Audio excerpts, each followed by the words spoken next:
The White House responded just moments ago. Let's play that for you. Watch this. The president's support for Israel's security, for its legitimate right to defend itself, and its people is fundamental and will never waver. We condemn ongoing rocket attacks by Hamas and other terrorist groups, including against Jerusalem.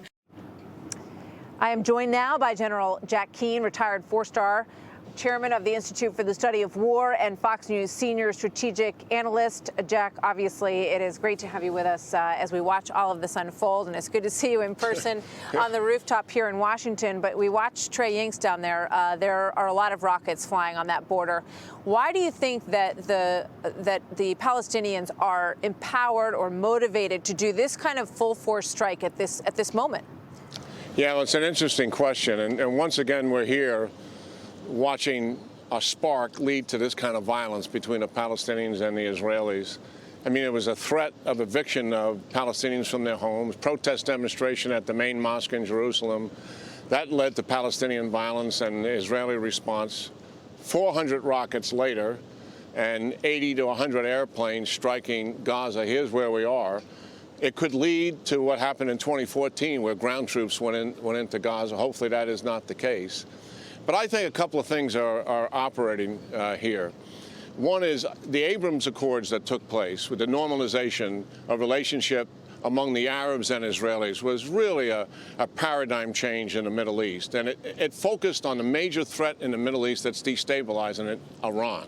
And in this case, Iran is providing all the rockets that Hamas is firing come from Iran. And they have their hands in this, to be sure.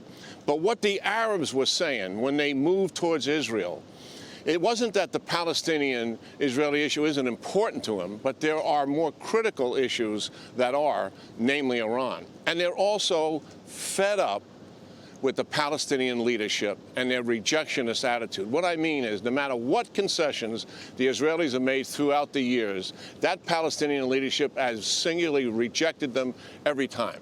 And they're fed up with that. They want new Palestinian leadership. And what the Palestinian leadership is after is the status quo. They take donor money, hundreds of millions of dollars of each year, they pocket some of that for themselves, and they perpetuate their leadership and the suffering of the Palestinian people.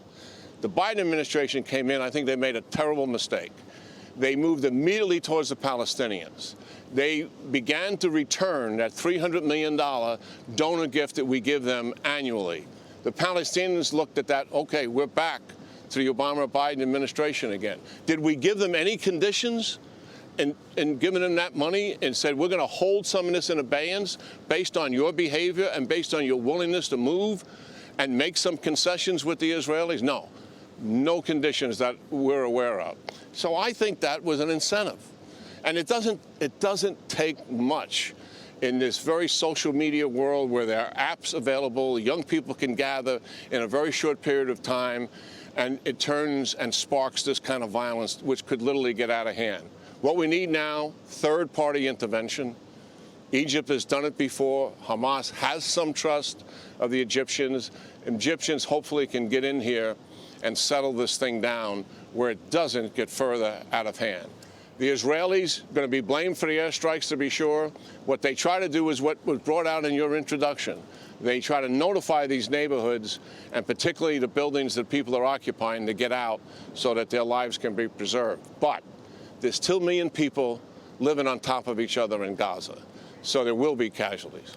Quickly, before I let you go, President Biden is confronted with a test in this moment, perhaps, of his relationship with Israel. We just heard the statement from the White House. What did you think of that statement?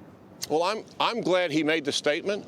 I think he should have made it as soon as the rockets began to fall, because he knew what would happen as a result of that. The Israelis are going to respond.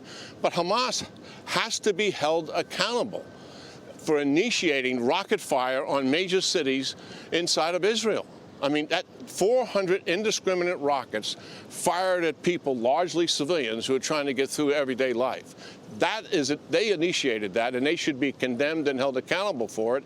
And the Palestinian Authority should be held accountable as well. And that money that we gave them unconditionally is a huge mistake.